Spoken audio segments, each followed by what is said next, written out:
சட்டசபையில் கதை சொல்லி சினிமா டயலாக் பேசி பாட்டு பாடி பட்ஜெட் மீதான விவாதத்திற்கு பதிலளித்த நிதியமைச்சர் மரிய வில்சன் நடைமுறையில் உள்ள திட்டங்கள் எதுவும் நிறுத்தப்படாமல் தொடர்வதை சுட்டிக்காட்டினார்.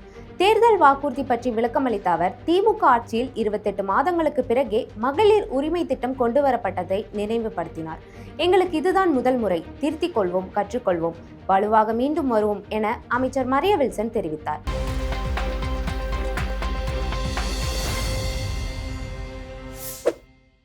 நான் என் உரையை தொடங்குறதுக்கு முன் எனக்கு இதுதான் ஃபஸ்ட் டைம் கன்னிக்கு உரை நினைக்கிறேன். நான் ஃபஸ்ட்டு நிறைய 2 hours 45 minutes படிச்சுட்டேன். அது நிறைய படிச்சுட்டேன். அதனால் இந்த தடவை ஒரு கதை மூலமாக ஆரம்பிக்கலான்னு பார்க்குறேன். ஒரு பேரபிள் இல்லை ஒரு ஸ்டோரி. அண்ணன் மாதிரி சொல்ல முடியாது, ஒரு குட்டி கதை மாதிரி. ஆனால் எனக்கு வந்த விதத்தில் நான் சொல்கிறேன். அடுத்த இந்த தேசத்தை ஆளப்போவது யார் என்று ஒரு போட்டியை வைத்திருக்கிறார்கள் ஒரு பெரியவர். அதுக்கு நிறைய இளைஞர்களை இன்வைட் பண்ணியிருக்காங்க. எல்லாம் வந்த ஒரு பெரியவர்கிட்ட வந்து விதிமுறைகள்லாம் கேட்ட பிறகு அந்த பெரியவர் எல்லாருக்கும் ஒரு விதையை கொடுத்தார். விதையை கொடுத்துட்டு, நீங்கள் ஒரு 3 மாதம் கழித்து இந்த விதையை நல்லா வளர்த்துட்டு பிளான்ஸாக நல்லா பூக்களாக வளர்த்துட்டு நீங்கள் வாங்கன்னு அமைச்சிட்ருக்காரு. 3 மாதம் முடிஞ்சு அந்த எல்லா இளைஞர்களும் வந்தாங்க. நல்ல செடியெலாம் நல்லா வளர்ந்து, பூக்கள்லாம் நல்லா வளர்ந்து அந்த பெரியவர்கிட்ட வந்து நின்னாங்க. ஆனால் ஒருத்தர் மட்டும் ஒன்றுமே அந்த வளர முடியாத நிலையில் அந்த பாட்டை கொண்டு வந்து கொடுக்குறாரு. அதை பார்த்து நிறைய பேர் சிரிக்கிறாங்க, நகைக்கிறாங்க. அப்போ வந்து அந்த பெரியவர் சொல்கிறாரு, இவர் தான் வெற்றி பெற்றார் என்று சொல்கிறாரு. அப்போ எல்லாருக்கும் ஒரு பெரிய கேள்விக்குறியாக இருக்குது. இது எப்படி சாத்தியம்? நாங்கள் எல்லாம் வளர்த்து கொண்டு வந்திருக்கிறோம், செடி கலராக வளர்ந்துருக்கு, பூக்கள் க்ரோ ஆகிருக்கு, பட் இப்படி இவர் சொல்கிறாருன்னு சொல்ல பார்த்து அதுக்கு அந்த பெரியவர் சொன்னாராம், நான் விதை கொடுத்தது வந்து வேக வச்ச விதை. அது ஒரு நாளும் முளைக்கவே முளைக்காது. வெற்றி அடைவதற்காக பொய் சொல்லாம நேர்மையாக வந்த இவர்தான் நாங்கள் தேர்வு செய்கிறோம் என்று சொன்னாராம். வெற்றி அடைவதற்காக பொய் சொல்லாம, குறுக்கு வழியை கடைப்பிடிக்காம நேர்மையாக இருந்தால் எல்லாம் இங்கே சாத்தியம் என்பதற்கு எங்க தலைவரை சாட்சி. பொய் என்ற வார்த்தைக்கு பேர் உண்மைக்கு மாறான என்ற வார்த்தை சேர்த்து. ஓகே, உண்மைக்கு மாறாம. சாரி.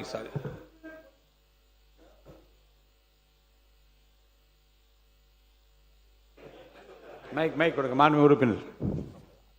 பேரவைத் தலைவர் அவர்களே, இந்த பேரவையினுடைய மரபுகளின் அடிப்படையில் பேரவையில் ஒரு உறுப்பினர் பொய் சொல்லுகிறார் என்றுதான் சொல்லக்கூடாதே ஒழிய பொய் என்ற வார்த்தையே பயன்படுத்தக்கூடாது என்பது அது அல்ல.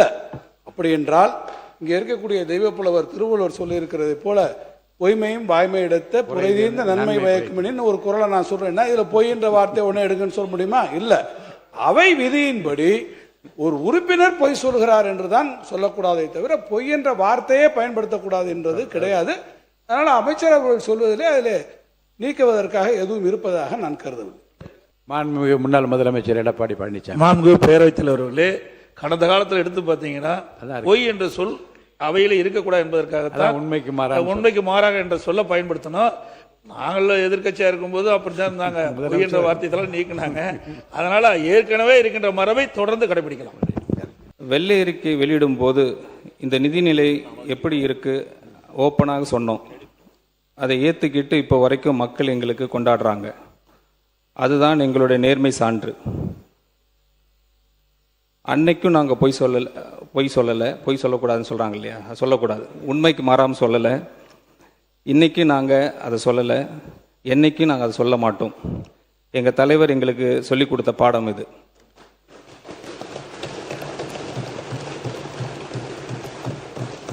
புரட்சி தலைவர் எம்ஜிஆர் அவர்களை பற்றி நான் பேசியே ஆகணும். அதுக்கு காரணம் இந்த சபையில் எனக்கு இப்போ தான் ஒரு சான்ஸ் கிடச்சிருக்கு. ஆக்சுவலாக மோர் நியூமரிக்கல் நம்பர்ஸாக எனக்கு கொடுத்துட்டாங்க. அதிலே நான் படித்து அதே சொல்லிட்டு இருந்ததுனால இப்போ நான் சொல்லி ஆகணும். ஏன்னா அவரோட அரவணைப்பில் வளர்ந்தவர் தான் என்னோடய காட்ஃபாதர் திரு ஜேபிஆர் அவர்கள். அது இங்கே இருக்கிற சார் வேலு சாருக்கு நல்லா தெரியும். அவர் என்னை டிஃபெண்ட் பண்ணியிருக்காரு ஒரு கட்டத்தில் நேற்று. Thank you sir. அது மட்டும் இல்லாமல் இங்கே திருவாரூர் சட்டமன்ற உறுப்பினர் பூண்டி கலைவரன் சார் இருக்கிறாங்க. அங்கே ஆப்பே பால்ராஜ்னு தெரியும். ரைட். சரி, அந்த வழியில் வந்தவங்க நாங்கள் கிட்டத்தட்ட 87க்கு அப்புறம் நாங்கள் இந்த அரசியல் பக்கமே வரல, ஒதுங்கியிருந்தோம். ஒரு 30 ஆண்டு கழித்து ஒரு வாய்ப்பு கிடைச்சிது தலைவர் மூலமாக. தலைவருக்கும் ரொம்ப பிடிச்ச தலைவர் புரட்சி தலைவர் எம்ஜிஆர் அவர்கள். அவர் எப்போதும் ஒரு ரீஃப்ரைஸ் பண்ண கோட்ஸ்லாம் இருக்குது தலைவர் எம்ஜிஆரை பற்றி. அது காஞ்சிபுரத்தில் ஒரு மேடையில் அவங்க சொல்லியிருக்கிறாங்க, ஸ்ரீபெரும்புத்தூரில். அதை இங்கே சும்மா ஒரு கோட்டாக சொல்ல விரும்புகிறேன், வித் பர்மிஷன் சார். மர்மயோகி என்ற படத்தில் எம்ஜிஆரின் பெயர் கரிகாலன். ரொம்ப அழகாக அதை ப்ரொனவுன்ஸ் பண்ணியிருப்பாங்க. தலைவர் அழகாக சொல்லியிருப்பாங்க, குறி வைத்தால் தவற மாட்டேன், தவறுமானால் குறியே வைக்க மாட்டேன். அதை ரீட்ரெண்ட் பண்ணி அதை சாதித்து காட்டினவர் நம்ம தலைவர் தான். ஒரு கதை சொல்லியாச்சு, ஒரு கோட் சொல்லியாச்சு. ஒரே ஒரு பாடல் மட்டும் பாடிடுறேன் புரட்சி தலைவர் நினைவாக, வித் யுவர் பர்மிஷன்ஸ். கருணை இருந்தால் வள்ளலாகலாம், கடமை இருந்தால் வீரனாகலாம், பொறுமை இருந்தால் மனிதனாகலாம், மூன்றும் இருந்தால் தலைவனாகலாம். எங்கள் அண்ணன் தமிழ்நாடு முதலமைச்சர், அவரை பற்றி புரட்சி தலைவர் பாடினதுக்கு ரொம்ப சந்தோஷம். அப்பயே சொல்லிட்டு போயிட்டார் நினைக்கிறேன். இந்த நிதிநிலை அறிக்கை ஒரு பெரிய ஒரு சப்ஜெக்டு. அது எனக்கு ஒரு பொறுப்பு கொடுத்து மாண்புமிகு முதலமைச்சர் எனக்கு சான்ஸ் கொடுத்துருந்தாங்க. அது ஸ்டார்டிங்லே நான் சொல்லியிருந்தோம். எங்களுக்கு டே 1லே முதலமைச்சர் அவர்கள் எனக்கு ஒரு டீட்டெயில் ரிப்போர்ட் ஒன்று ரெடி பண்ண சொல்லியிருந்தாங்க. ஒரு 3 துறை ரீதியாக ரிப்போர்ட் ரெடி பண்ணியிருந்தோம். அது அவங்க டேபிளில் இருக்குது. அவங்க எப்போ அனௌன்ஸ் பண்ணுவாங்க தெரியல. பட் அதில் சின்ன விஷயங்கள் 2-3 விஷயம் மட்டும் நான் சொல்லிடுறேன். அதில் 1 டிஜிட் லாஸாக இருக்கலாம். 1 டிஜிட்ன்றது 1 crore டிஜிட் லாஸாக இருக்கலாம், 2 டிஜிட் crore லாஸாக இருக்கலாம், 3 டிஜிட் crore லாஸாக இருக்கலாம், 4 டிஜிட் crore லாஸாக இருக்கலாம், ஏன் சொல்லப்போனால் 5 டிஜிட் crore லாஸாக கூட இருக்கலாம். அது எந்த டிஜிட் crore லாஸாக இருக்குன்னு தெரியாது. ஆனால் வெளிப்படையாக நேர்மையாக இங்கே நாங்கள் சொல்லிவிடுவோம் கூடிய சீக்கிரத்தில். ஃபார்மர் ஃபினான்ஸ் மினிஸ்டர் தங்கத்தினர் சார் இல்லை, அவருக்கு முன்னாடி இருந்தவர் பிடிஆர் சார். அவரையும் என்னையும் ஒப்பிட்டு சில கருத்துக்கள் இங்கே சொன்னாங்க. நான் டிஸ்கஸ் பண்ணோம். Yes, language is a barrier தான் எனக்கு, அதை நான் மறுக்கலை. அன்றைக்கி கொஞ்சம் ஆவசப்பட்டது உண்மை தான். நானும் தமிழ் மொழி, தாய்மொழி எல்லாம் தமிழ் தான். ஆனால் பூண்டி கலைவணன் சார் சொன்ன மாதிரி நான் வளர்ந்தது திருவாரூர், பிறந்தது பாண்டிச்சேரி, படித்தது சென்னை, இப்போ என்னை தத்து எடுத்தது ஆர்கே நகர். இந்த 4 இடத்துலையும் நான் சுற்றி வந்திருக்கிறேன். ஒரு இடத்துல இல்லை, எல்லா இடத்துலையும் போய் வந்ததுனால இங்கே லேர்ன்டு ஸ்காலர்ஸ்லாம் இருப்பீங்க, நிறைய ஸ்காலர்ஸ் இங்கே இருக்கீங்க.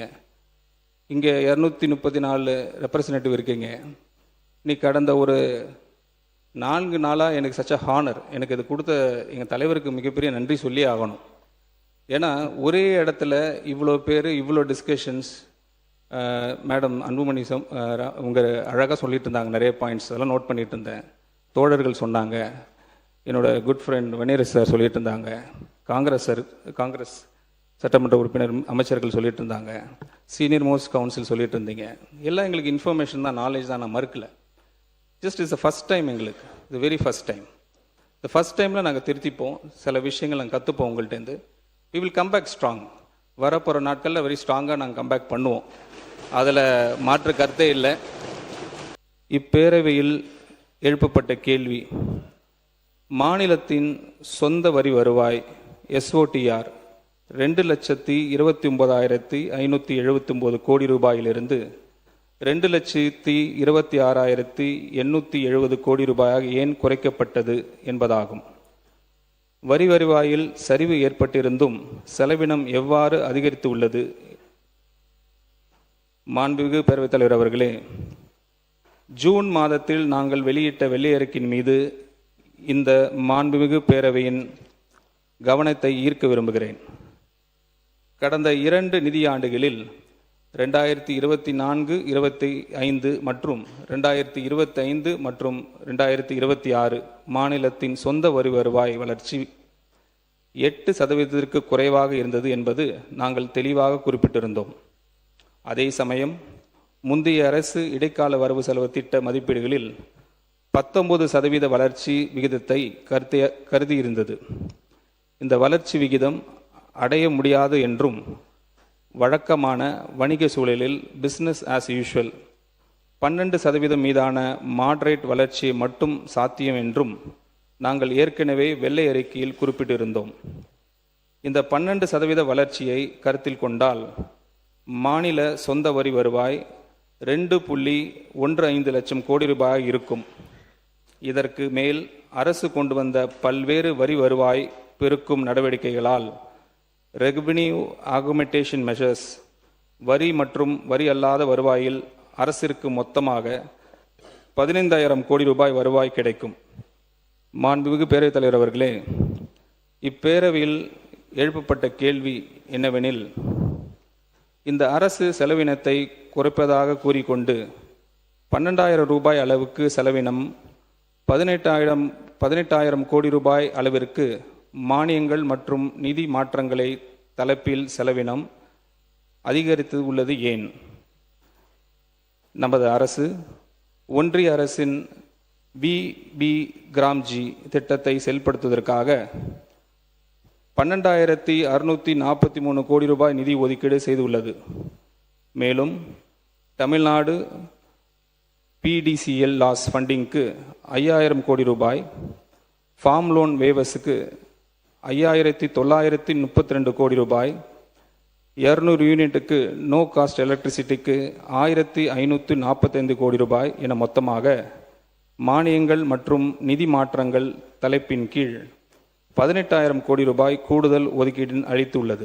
பார்ட்டி ஃபண்ட் என்ற பெயரில் இடைத்தரகர்களுக்கு சென்று வீணான செலவினத்தையும், திட்ட அனுமதியில் நிலவி வந்த ஊழல் ஆகியவற்றை இந்த அரசு நிறுத்தியிருப்பதாக கூறியுள்ளது. பொதுநல செலவினத்தை குறைக்க இந்த அரசு ஒருபோதும் எண்ணியவில்லை. உண்மையில் இந்த அரசு பொதுமக்களுக்கு பயனளிக்கும் புதிய திட்டங்கள் பலவற்றை அறிவித்துள்ளது. எனவே இந்த செலவினம் வருவாய் செலவின தலைப்பில் அதிகரித்து உள்ளது. மாண்புமிகு பேரவைத் தலைவர் அவர்களே, இந்த ஒப்பீடு தவறான அடிப்படையில் அமைந்துள்ளது.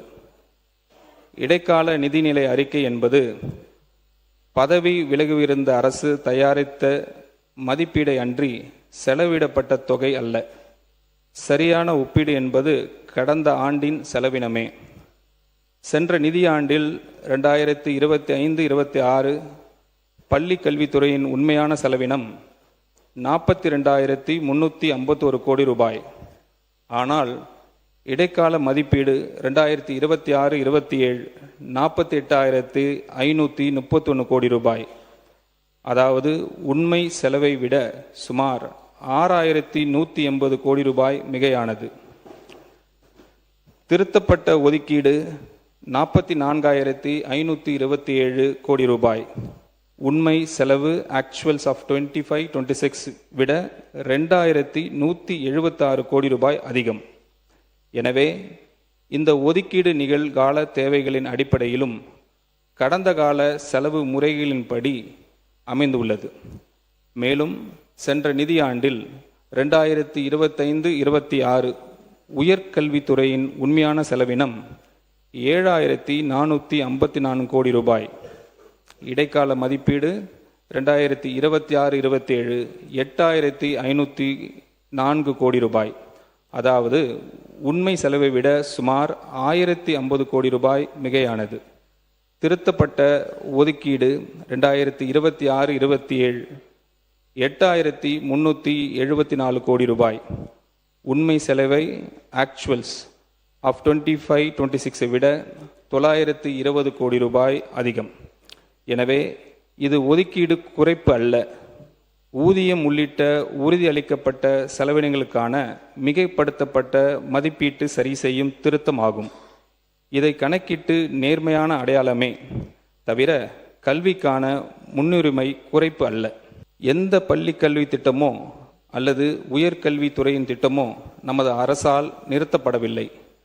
நடைமுறை உள்ள திட்டங்கள் அனைத்தும் தொடர்வதுடன் பெருந்தலைவர் காமராஜர் மாதிரி பள்ளிகள், சூப்பர் கிளீன் சூப்பர் கேம்பஸ் திட்டம், தமிழ்நாடு சுடர் உள்ளிட்ட புதிய முன்முயற்சிகள் அறிவிக்கப்பட்டுள்ளன.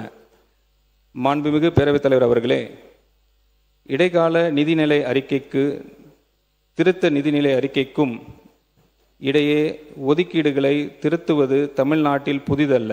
மாறாக இது நடைமுறை முந்தைய அரசும் பின்பற்றியுள்ளது. அதுக்கு ஒரு சான்றா சில விஷயங்கள் சொல்லிடுறோம். 2021-22 பள்ளி கல்வியில் இடைக்கால ஒதுக்கீட்டில் அப்போது ஏடிஎம்கே அவங்க இடைக்கால பட்ஜெட் தாக்கல் பண்ணிட்டு போயிருக்காங்க. அப்போ 34,181 கோடி ரூபாய்ன்னு சொல்லிட்டு போயிருக்காங்க. அதே அப்புறம் டிஎம்கே கவர்மெண்ட் திருத்தப்பட்ட ஒதுக்கீட்டில் என்ன பண்ணுறாங்க, 32,599 கோடின்னு சொல்கிறாங்க. மாற்றம் என்ன வருது, குறைவு எவ்வளோ வருதுன்னா 1,582 கோடி. இந்த டிஃப்ரென்ஸ் இருக்குது. அதே மாதிரி உயர்கல்வியில் 2021-22 உயர்கல்வியில் இடைக்கால ஒதுக்கீட்டில் ஏடிஎம்கே கவர்மெண்ட் தாக்கல் பண்ணிட்டு போனது 5,478 கோடி. அதே திருத்தப்பட்ட ஒதுக்கீட்டில் 5,369 கோடி.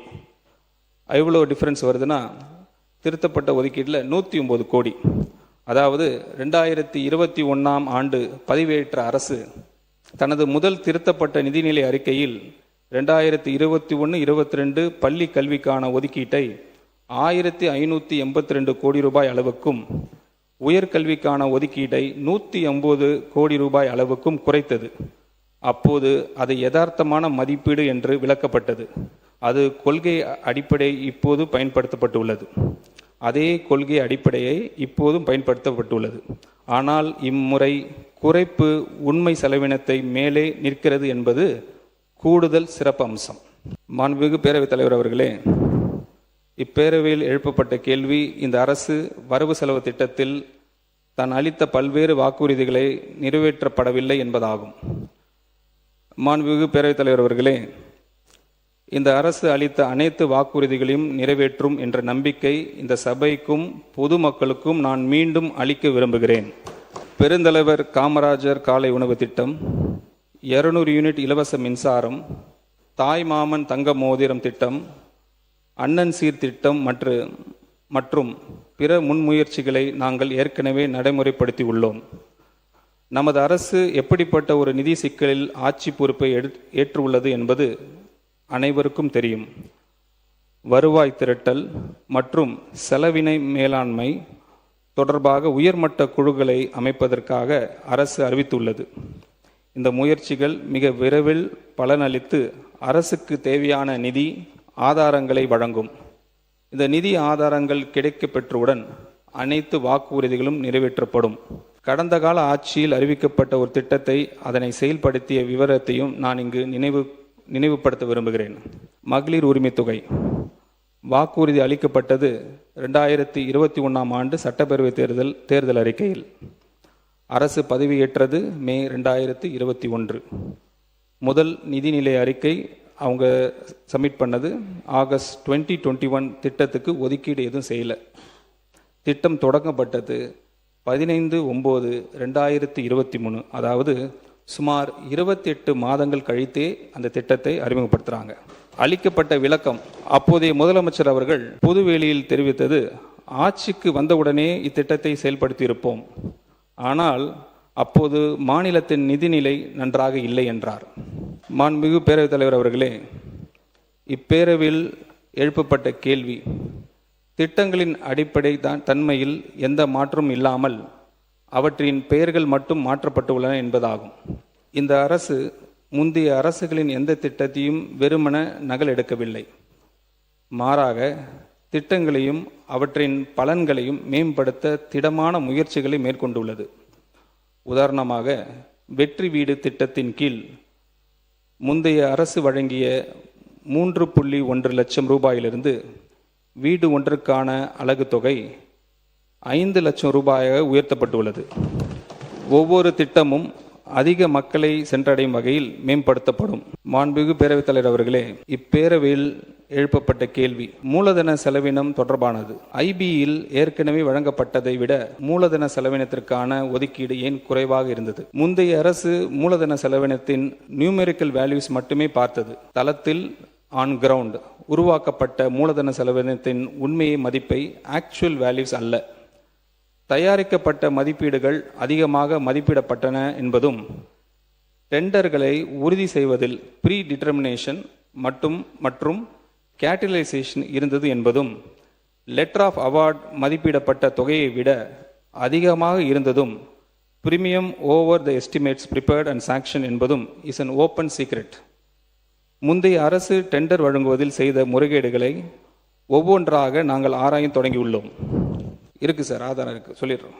உண்மையான மதிப்புள்ள மூலதன பணிகளை உருவாக்க எங்கள் அரசு உறுதியுடன் செயல்படும்.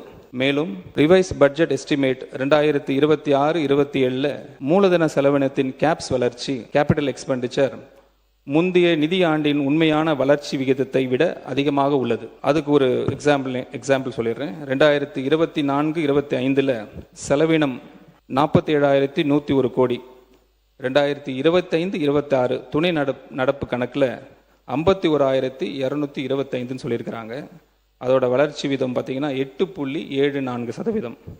அதே ரிவைஸ் பட்ஜெட்டில் 2026-27 நாங்கள் இப்போ சப்மிட் பண்ணதில் 56,985 கோடி, அதாவது கிட்டத்தட்ட 11.25% கிட்டத்தட்ட வளர்ச்சி. அது இது தொடர்பாக 2021 ஆண்டு ஆட்சி மாற்றம் ஏற்பட்ட சூழ்நிலையில் நடந்த நிகழ்வுகளையும் ஒப்பிட்டு நினைவு கூற விரும்புகிறேன். பதவி விலகிய அரசு 2021-22 ஆண்டிற்கான இடைக்கால வரவு செலவு திட்ட மதிப்பீடை பிப்ரவரி 2021 சட்டமன்றத்தில் தாக்கல் செய்தது. அந்த மதிப்பில் மொத்த வருவாய் செலவினம் 2,60,409 கோடி ரூபாயாகவும், மூலதன செலவினம் 43,170 கோடி ரூபாயாகவும், வருவாய் பற்றாக்குறை 41,417 ரூபாயாகவும் மதிப்பிடப்பட்டிருந்தது. ஆனால் புதிதாக பொறுப்பேற்ற அரசு 13/8/2021 அன்று சட்டமன்றத்தில் தாக்கல் செய்த திருத்த வரவு செலவு திட்ட மதிப்பீடு 2021-22 ரிவைஸ் பட்ஜெட் எஸ்டிமேட் 21-22 மேற்படி ஐபியில் புள்ளி விவரங்களிலிருந்து பல தலைப்புகளிலும் கணிசமாக மறுமதிப்பீடு செய்திருந்தது. குறிப்பாக மூலதன செலவினம் 43,170 கோடி ரூபாயிலிருந்து 42,180 கோடி ரூபாய், சுமார் 1000 கோடி ரூபாய் அளவிற்கு குறைக்கப்பட்டது. வருவாய் பற்றாக்குறை 41,417 கோடி ரூபாயிலிருந்து 58,692 கோடி ரூபாய் உயர்த்தப்பட்டது. எனவே துறைவாரியான மதிப்பீடுகளை உயர்த்துவதும் குறைப்பதும் நிகழ்கால செலவினத்தை பொறுத்தே உள்ளது என்பது தெரிவித்துக் கொள்கிறேன். என் உரையை நிறைவு செய்வதற்கு முன்பாக என்னை இங்கு கொண்டு வந்து சேர்த்த மாண்புமிகு முதலமைச்சர் அவர்களுக்கு என் இதயத்தில் இருந்து நன்றியை தெரிவித்துக் கொள்கிறேன். மாண்புமிகு நிதி திட்டம் மற்றும் வளர்ச்சித்துறை அமைச்சர், முதல் முறை சட்டமன்ற உறுப்பினர், முதல் முறை அமைச்சர், ரொம்ப சிறப்பாக விரிவாக விளக்கமாக நீங்கள் எல்லாம் செய்திகளை தந்திருக்கு. உங்களுக்கு என்னுடைய பாராட்டுகளை நான் தெரிவித்துக் கொள்கிறேன். மாண்புமிகு முன்னாள் முதலமைச்சர் எடப்பாடி கே பழனிசாமி அவர்கள். மாண்புமிகு பேரவைத் தலைவர்களே, நிதி அமைச்சர் நல்ல விளக்கத்தை கொடுத்தாரு. 2026-27 இடைக்கால பட்ஜெட்டில் சொந்த வருவாய் 2,29,579 கோடி. 2026-27 திருந்த பட்ஜெட்டில் சொந்த வரி ரூபாய் 2,26,740 கோடி. இப்பொழுது அவர்கள் தெரிவிக்கின்ற பொழுது 1020 கோடி வருவாய் அதிகமாக வந்திருக்குது. சரக்கு சேவை வரி, பதிவுத்துறை, கனிவளம் போன்ற சீரமைப்பிலும் 15,000 கோடி கூடுதலாக சொல்கிறாரு. அப்படின்னா 2,26,740 கோடியில் சுமார் 15,000 கோடி சேர்த்துனா திருத்த பட்ஜெட்டில் அதிகமாக வந்திருக்கணும். அதை நிதியமைச்சர் விளக்குனா சரியா இருக்கும்.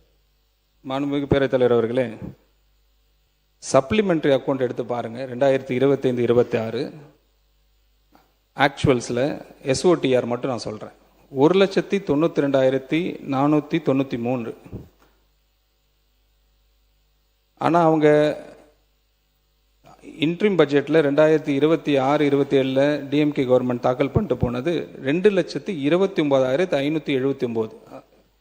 நார்மலாக 8% 7% இருந்த வளர்ச்சி லாஸ்ட் 2 இயர்ஸ் இவங்க ஒரே ஹைக்காக 19% போட்டு போயிருந்தாங்க. 19% அது ஹைலி நாட் பாசிபிள், அப்படி வர வாய்ப்பே இல்லை. ஆனால் நாங்கள் என்ன பண்ணியிருக்கிறோம், எங்களோட ப்ரொஜெக்டட் ரெவென்யூவில் இப்போ தாக்கல் பண்ண இன்ட்ரீம் ரிவைஸ் பட்ஜெட்டில் 11% ஆவரேஜாக பிஸ்னஸ் ஆஸ் யூஷுவல்னு சொல்லிட்டு நாங்கள் போட்டிருக்கோம். 11.7. அந்த அடிப்படையில் 2,14,990 கோடி அந்த அளவில் நாங்கள் போட்டிருக்கோம். இதில் நாங்கள் அடிஷ்னல் ரிசோர்ஸஸ்க்கு நாங்கள் என்ன பண்ணியிருக்கிறோம், ஒரு 5,000 கோடி ஜிஎஸ்டிலையும், இந்த 5,000 கோடி ஸ்டாம்ப்ஸ் அண்ட் ரெஜிஸ்ட்ரேஷன்லையும், மற்றும் 1,500 கோடி எக்ஸைஸ் டியூட்டிலையும், ப்ளஸ் மோட்டர் வெஹிக்கிள் டேக்ஸில் ஒரு 750 கோடியும் நாங்கள் அடிஷன் பண்ணியிருக்கிறோம். அப்போது 11,750 crore அடிஷனல் நாங்கள் கெயின் பண்ணியிருக்கோம் இந்த லாஸ்ட் 60 டேஸில். Thanks to the honourable chief minister இந்த முயற்சிகள் எடுத்ததுக்கு. அது அடிப்படையில் தான் நாங்கள் 2,26,740 சொல்கிறோம், வேறு ஒன்றும் இல்லை. இன்னும் நிறைய விஷயங்கள் இருக்குது, நிறைய டிஸ்கஷன் நான் சொல்ல விருப்பப்படுறேன். டைம் இருந்தால் சொல்கிறேன் சார். பேரவை தலைவர் அவர்களே, மாண்புமிகு நிதியமைச்சர் அவர்கள் பேசுகிற போது, போன வருஷத்தில் நீங்கள் ஆக்சுவல் எக்ஸ்பெண்டிச்சர் இதை வச்சிங்க, இதை வச்சு தான் நாங்கள் எங்களோட இதை கொண்டு வந்திருக்கோம்னு ஒரு இதை சொல்கிறாங்க. நீங்கள் எக்ஸ்பெண்டிச்சர் கம்மியாக இருக்கிறதுக்கு பல காரணங்கள் இருக்கலாம். பொதுவாகவே பட்ஜெட் நடைமுறைகளை நாம் அனைவரும் நன்றாக அறிவோம். ஒரு பட்ஜெட்டில் நம்ம இது இந்த வருஷத்துக்கு இது எஸ்டிமேட்டாக இருக்கலாம் என்று ஒரு காரணம் வரும். ஆனால் நடைமுறையில் அந்த பட்ஜெட்டில் வருகிற போது பல்வேறு காரணங்களால் அந்த திட்டத்திற்கான நிதி முழுமையாக செயல்படுத்த முடியாத ஒரு சூழ்நிலை ஏற்படக்கூடும். உதாரணத்துக்கு கேபிட்டல் எக்ஸ்பெண்டிச்சரை கூட சொன்னார். கேபிட்டல் எக்ஸ்பெண்டிச்சர் நீங்கள் இதை விட பண்ணலேன்னு ஒரு வருஷத்தில் திராவிட முன்னேற்ற கழக ஆட்சி இருக்கும்போது பார்த்தீங்கன்னா தொடர்ச்சியாக நேஷனல் கெலாமிட்டி மாதிரி பல்வேறு இயற்கை இடர்பாடுக்கான சூழ்நிலைகள் தொடர்ச்சியாக வந்தது. சென்னை பெருவெள்ளம் வந்தது, அதே போல் தென் மாவட்டங்களில் பெருவெள்ளம் வந்தது. அப்போ கேபிட்டல் எக்ஸ்பெண்டிச்சர் பண்ணக்கூடிய சூழ்நிலைகளில் நம்ம பெரிய அளவில் நம்ம எக்ஸ்பெண்ட் பண்ண முடியாத ஒரு நிலை வரும். அப்படி வருகிற போது அந்த தொகையானது அப்போ நம்ம அந்த இதில் பட்ஜெட் ப்ரொவிஷன் வர. உதாரணத்துக்கு பள்ளி கல்வித்துறை நீங்கள் எடுத்துட்டிங்கன்னா டீச்சர்ஸ் அப்பாயின்மெண்ட்டுக்காக நீங்களே சொன்னீங்க ஊதியத்திற்கான தொகைகள் ஒருவேளை எக்ஸ்பெண்ட் பண்ண முடியாமல் இருக்கலாம். டீச்சர் நம்ம ரெக்ரூட்மெண்ட் இந்த வருஷத்துக்கு இத்தனை பேர் நம்ம எடுக்கலாம்னு நம்ம பார்த்துருப்போம், அதற்கான தொகை ஒதுக்கியிருப்போம். நீங்கள் ஆக்சுவல் எக்ஸ்பெண்டிச்சரை மட்டும்தான் எடுத்துக்கொண்டு நீங்கள் ஃபர்தர் எஸ்டிமேட் நீங்கள் செய்வீர் என்று சொன்னால், நீங்கள் ரிவைஸ்ட் எஸ்டிமேட்டுக்கு போவேன் அல்லது அடுத்த வருஷத்துக்கான பட்ஜெட் எஸ்டிமேட்டுக்கு போவேன் என்று சொன்னால் அது ஒரு சரியான பிரதிபலிப்பாக உங்களுடைய திட்டமிடலுக்கு அமையாது என்பதை ஒன்று நான் உங்களுக்கு சொல்லிக்கொள்ள கடமைப்பட்டிருக்கேன். மாண்புமிகு பேரவைத் தலைவர் அவர்களே, ஃபார்மர் மினிஸ்டர் தங்கத்தனவர் சார் சொல்லியிருக்காங்க, கேட்டிருக்காங்க, இது எப்படி இந்த 15,000 crore பிரேக்கப் உங்கள்கிட்ட இருக்கா, எங்கேருந்து வந்துச்சுன்னு கேட்குறாங்க. நான் ஏற்கனவே சொன்ன மாதிரி எக்ஸைஸ் ரெவென்யூ அதில் மட்டும் எங்களுக்கு ஒரு 1,500 கோடி ரிகார்டிங் ப்ரிவிலேஜ் ஃபீஸாக இருக்கலாம், பைபேக் ஆஃப் பாட்டில்ஸாக இருக்கலாம், இம்ப்ரூவ்மெண்ட்ஸ் ஆஃப் FL&2 ஒர்க் லைசன்ஸாக இருக்கலாம். இந்த இம்ப்ரூவிங் எஃபிஷியன்சி இதில் நாங்கள் இந்த எக்ஸைஸ் ரெவென்யூவில் நாங்கள் ஜென்ரேட் பண்ண அமௌண்ட் டைரெக்டாக வந்திருக்கு. மோட்டர் வெஹிக்கிள் டேக்ஸ்ன்னு எடுத்துக்கிட்டிங்கன்னா அதில் அரௌண்ட் 750 crores. அது action of fancy numbers, reforms to rationalise revenue streams, அதில் எங்களுக்கு கிடைச்ச அந்த amount. Stamps and registration revenue around 5,000 crore is expected தான். அது நீங்கள் சொன்ன மாதிரி எக்ஸ்பெக்டட் தான். But revision of certain fees and rectification நீங்கள் சொல்றது கரெக்ட் தான். ஆனால் வர தொடங்கி விட்டது என்று நான் அது வர தொடங்கி விட்டது. டிஜிட்டேஷன் ஆஃப் ரெஜிஸ்ட்ரேஷன் சொல்லி முடிச்சிடுறேன். வர தொடங்கி ஆரம்பிச்சிட்டாலே உங்களுக்கு தெரியும், ஒரு அமௌண்ட் ஜென்ரேட் ஆரம்பிச்சிட்டாலே we are very happy. The projected 15,000 crores will be achieved very shortly. Yes, I agree sir, 100%. நீங்கள் சொன்னதுக்கு பதில் சொல்லிட்டாரு. நாங்கள் we are predicting மட்டும் இல்லை, it started to coming into our account. அதை மட்டும் நாங்கள் தெளிவுபடுத்த விரும்புகிறோம். குட் சர்வீஸ் டேக்ஸ்லையும் அதே தான், மைனிங் ரெவென்யூ அதே தான். இன்னும் சொல்ல போனால் நாங்கள் ஒரே ஒரு விஷயத்த சொல்லி நான் முடிச்சிடுறேன், ஏன்னா அடுத்தது வேளாண்மை இருக்குது. இந்த லயபிலிட்டிஸ் பற்றி பார்க்குறாங்க.